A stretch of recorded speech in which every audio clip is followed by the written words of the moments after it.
অ্যাপ্রোচে কোসেল যেটা বললো, কোসেল and Luis অ্যাপ্রোচে যেটা বলা হলো যে অক্টেট কমপ্লিট করা হবে, কি ছিল সেই অনুযায়ী ওনারা বললেন কোসেলের অ্যাপ্রোচ অনুযায়ী according to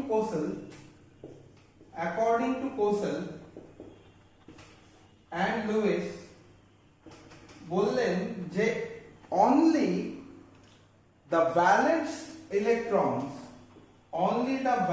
electrons take part in chemical bonding. উনারা কি বললেন, কেমিক্যাল বন্ডিং এর জন্য শুধুমাত্র ভ্যালেন্স ইলেকট্রনরাই পার্ট নেয়। Okay fine. Hence number 2, the octets also filled by valence electron. Octet গুলো ভ্যালেন্স ইলেকট্রন দিয়ে ফিল্ড হবে of other atoms, অন্যান্য অ্যাটমের, and the valence electron will be represented as valence শেলে যে ইলেকট্রনটা থাকে তার মানে কি কার্বনের ফার্স্ট শেলে দুটো, সেকেন্ড শেলে চারটে ইলেকট্রন। সো এই দুটো এন্ড চারটে ইলেকট্রন এই কম্পোনেন্টটা যখন ওনারা ব্রেকডাউন করলেন তখন লুইস বলল we will write only the dot diagram, এটাকে বলা হলো লুইস ডট ডায়াগ্রাম। চারটে ইলেকট্রনকে এইভাবে আঁকা হলো, একে দিয়ে দেওয়া হলো লুইস ডট ডায়াগ্রাম, যেহেতু এরাই শুধুমাত্র পার্টিসিপেন্ট হিসাবে আছে। এখানে আরো একটা কথা বলা হলো, each chemical bond represents 2 electrons, each bond represents 2 electrons, দুটো ইলেকট্রনকে রিপ্রেজেন্ট করে। মানে এরকম ডট ডট যখন থাকবে this will be named as a chemical bond, লিখে বলো, this will be named as a chemical bond. Sir octet যখন আমরা লুইস সিম্বলের কথা বলছি, লুইস সিম্বল বলতে যেটা বোঝায় যে কোনো রিপ্রেজেন্টেশনের শুধুমাত্র ভ্যালেন্স ইলেকট্রন ডায়াগ্রামটাকে বোঝাবে। এটাকে আমরা লুইস সিম্বল বা ডট ডায়াগ্রাম বলবো, Lewis symbol or dot diagram. এর ক্ষেত্রে যেটা হবে সেটা কি, এখানে দেখা যাচ্ছে তো লেখা, পরিষ্কার দেখা যাচ্ছে ওপরে না কেটে যাচ্ছে? দাদা লেখাটা দেখা যাচ্ছে না, কেটে গেছে। মাথাটা কেটে গেছে? দেখতে পাচ্ছেন? হ্যাঁ মাথাটা কেটে গেছে দেখা যাচ্ছে। এবার? হ্যাঁ এবার বুঝে যাচ্ছে। আচ্ছা, এবার যখন লুইস ডট ডায়াগ্রাম বলা হলো, লুইস ডট ডায়াগ্রামের ক্ষেত্রে ওনারা বললেন only valence electrons will be present, only valence electron will be present. তাহলে যেটাকে আমরা লিথিয়াম 3 হিসাবে লিখি সেটাকে উনি বললেন দ্যাট ইজ লিথিয়াম মানে 2,1, ভ্যালেন্স শেলে একটা ইলেকট্রন আছে, তাহলে লুইস ডায়াগ্রাম হিসাবে ওটাকে এরকম ভাবে লিখবো। সোডিয়ামকে লুইস ডায়াগ্রাম হিসাবে এরকম ভাবে লিখবো, পটাশিয়াম লুইস ডায়াগ্রাম এরকম ভাবে লিখবো। যারা সেকেন্ড গ্রুপে আছে পিরিয়ডিক প্রপার্টি, ম্যাগনেসিয়ামকে লুইস ডায়াগ্রাম এইভাবে লিখবো। যখন বেরিলিয়াম বলছি তখন লুইস ডায়াগ্রাম এইভাবে লিখবো। যখন আমরা ক্যালসিয়াম বলছি তখন লুইস ডায়াগ্রাম এইভাবে লিখবো। অ্যালুমিনিয়াম যখন বলবো, অ্যালুমিনিয়ামের ক্ষেত্রে লুইস ডায়াগ্রাম এইভাবে লিখবো। হ্যাঁ কি বলছিস? এরকম ভাবে কেন লিখছি? এরকম ভাবে লিখছি তার কারণ হচ্ছে শুধুমাত্র লাস্ট শেলে কটা ইলেকট্রন আছে?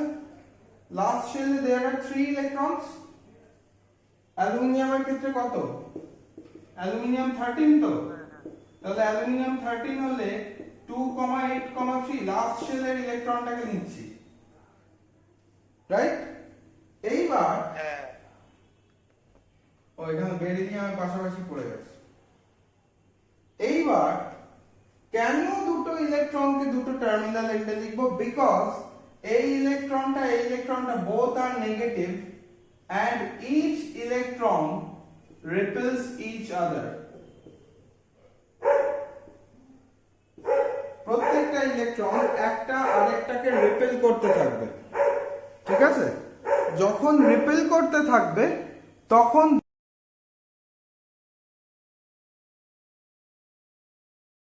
প্রত্যেকটা ইলেকট্রন একটা আরেকটাকে রিপেল করতে থাকবে, সেই সময়টায় এরা কি করবে, একটা আরেকটার থেকে ইকুয়াল ডিসটেন্স মেনটেন করবে due to the force of repulsion. তাহলে এদের দুজনের মধ্যে, দুটো ইলেকট্রনের মধ্যে কি কাজ করবে? There will be a force of repulsion. মাথায় থাকবে? There will be a force of repulsion. লিখে ভালো।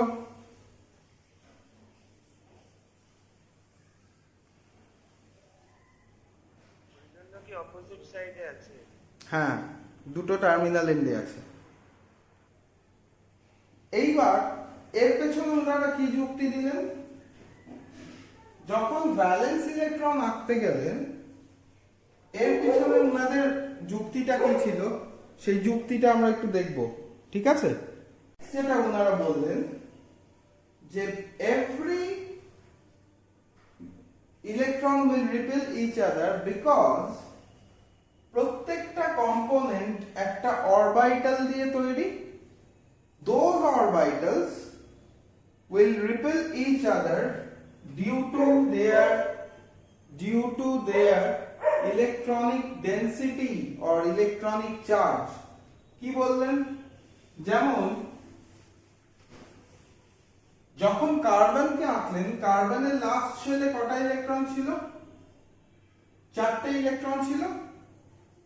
যখন লাস্ট শেলে 4টে ইলেকট্রন ছিল, those 4 electrons were arranged in this manner. এরকম ভাবে অ্যারেঞ্জ হয়েছিল। যখন এই 4টে ইলেকট্রনের ব্যালুনস গুলোর ইলেকট্রনের 4টে পজিশন এরকম থাকলো, এদের মধ্যে এর যা ইলেকট্রন ডেনসিটি, এরও ইলেকট্রন ডেনসিটি একই, কারণ একই অরবিটে থাকা, একই অরবিটালে থাকা ইলেকট্রনের ডেনসিটি সব সময় সমান হবে।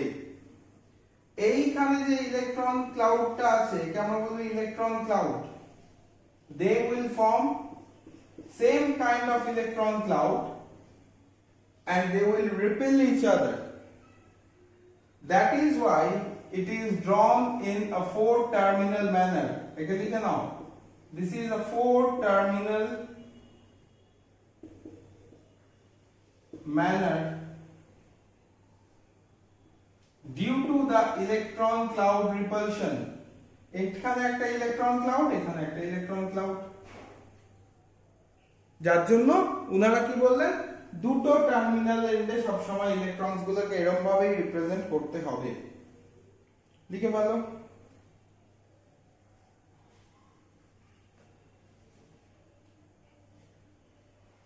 এই সিগনিফিকেন্স অনুযায়ী কি বলা হয়েছিল, ভ্যালেন্সি টার্মটাকে খুঁজে পাওয়া গেছিল। লুইস ডট স্ট্রাকচার থেকে আমরা ভ্যালেন্সি টার্মটাও বুঝতে পেরেছিলাম। যখন ভ্যালেন্সি বলছি, ভ্যালেন্সি টার্মটাকে কিভাবে খুঁজে পাওয়া গেল?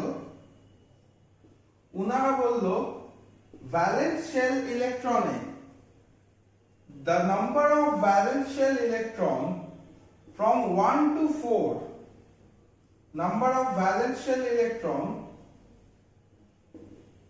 from 1 to 4 will be considered as the valency, and after 4, like nitrogen,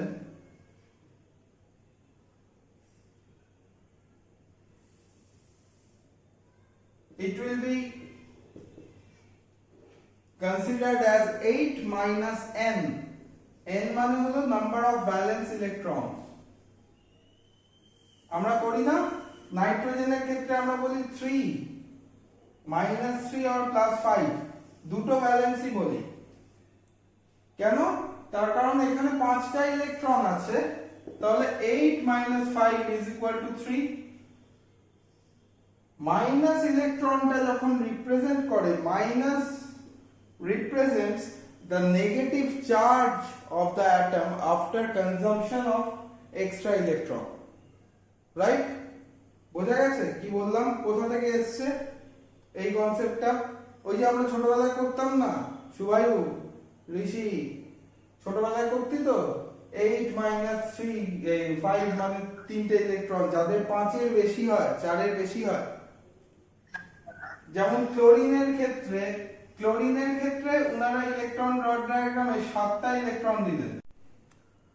next যেটা বললো, এটা হয়ে গেছে সবার আঁকা?